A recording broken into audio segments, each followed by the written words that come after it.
Hi guys! This is Geraldine Squadrito from Sydney, Australia. Mga kababayan dyan sa Pilipinas, may good news po sa mga Pilipino na gustong pumunta dito sa Australia para magbakasyon at mag-explore habang kumikita. Yes, you heard me right. You will be allowed to go on a holiday here in Australia and at the same time, you can legally work and fund your dream Aussie adventure. Disclaimer lamang po, this video is based only on my personal research through various resources. I am not an immigration agent or affiliated with any agency. Ang magandang balita po na ito ay maaaring nabasa, napakinggan o napanood nyo na sa mga local news dyan sa atin sa Pilipinas.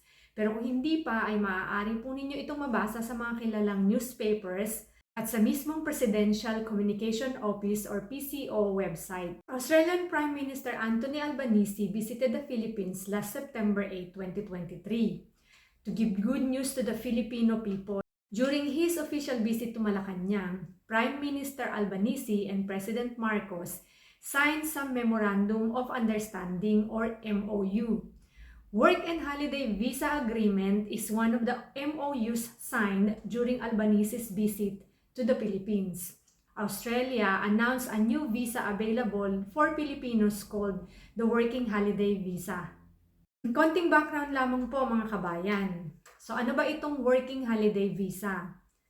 Okay, so Working Holiday Visa or Subclass 417 is actually an existing visa already. Ito po ay isa sa mga temporary visa available here in Australia. But this particular visa is a temporary visa for young people who want to holiday and work in Australia at the same time for up to 12 months. Ito ay ini-introduce noong 1975 pa. It was initially only available for young people from the United Kingdom or in UK, Ireland, and Canada. Sa pagitan ng 1980 at 2006, unti-unting in-expand ang programa at ini-include ang iba pang mga partner na bansa gaya ng Japan, South Korea, Hong Kong, Taiwan, and several European nations. Kung mapapansin po ninyo na mga developed countries ang unang ini-offer ng Australia ang visa na ito. At ngayon, Australia has welcomed the Philippines to the Working Holiday Visa program. Yes, may working holiday na between Philippines and Australia.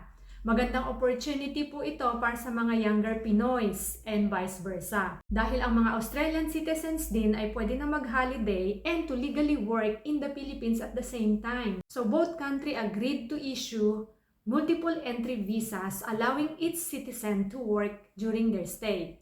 That means you can leave and re-enter the country as many times as you want while this visa is valid.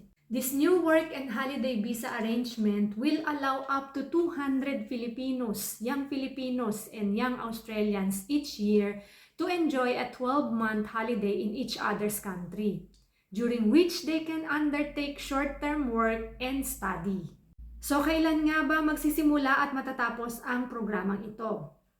This Memorandum of Understanding will take effect on a date mutually determined by both countries and will be valid until it's terminated by written notice through diplomatic channels.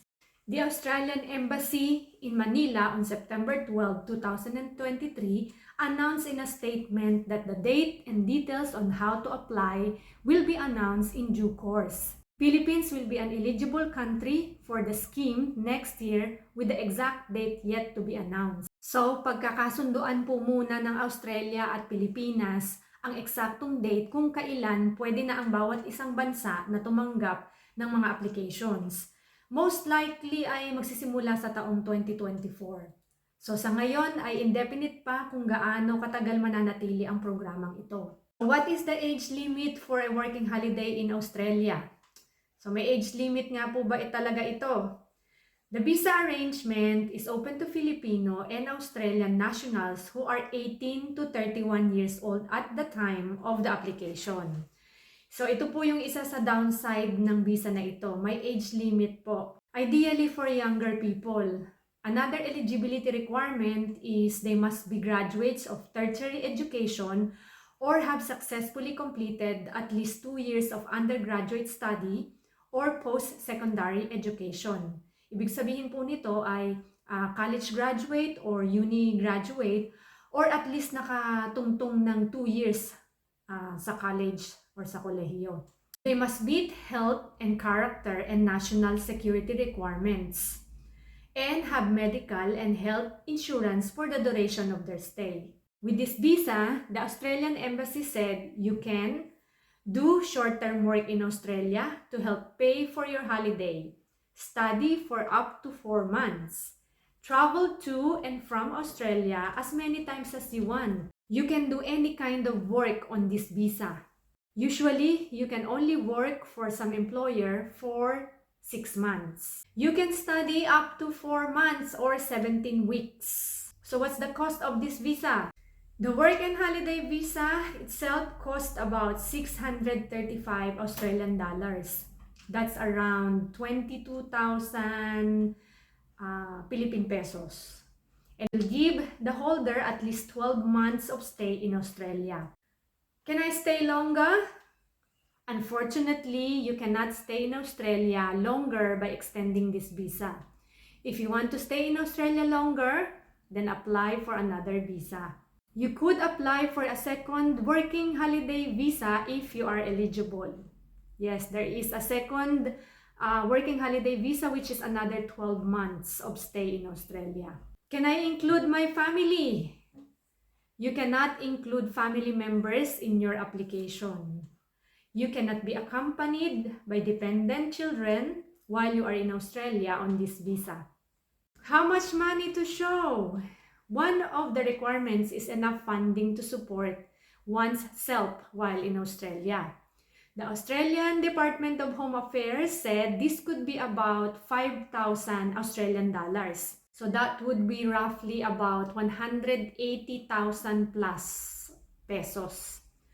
For the initial stay and additional cash enough to purchase a flight ticket to leave Australia at the end of the stay. You must also have sufficient travel or health insurance to cover the cost of illness and accidents while you're traveling and working. How much you can make on a working holiday in Australia? Ito po, usapang kikitain na ito. So the current minimum wage in Australia is 19.49 Australian dollars, which is actually the highest minimum wage in the world. That's because Australia knows you should work to live, not live to work. Now, let's remember, that's the minimum. You could be even earning higher. Another question, can I get permanent residency with working holiday visa 417? No, you cannot get a permanent visa with the working holiday visa. This visa is only temporary, but you may apply for another visa that will lead you to permanent residency in Australia. Thank you for watching! Sabay-sabay po tayong mag-abang ng announcements patungkol sa official na pag-uumpisa ng visa scheme na ito. At good luck and God bless po sa mga mag-a-apply.